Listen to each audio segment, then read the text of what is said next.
Unang higop pa lang ng kanilang Princess Beef Ramen, talaga namang napakasarap at malasa.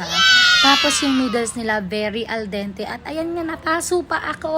Tapos, nakulangan lang ako sa medyo kick, kaya nanghingi ako ng onion leeks. Overall, masarap siya. So, unahin ko yung tonkatsu. Matamis. Hindi mo magugustuhan.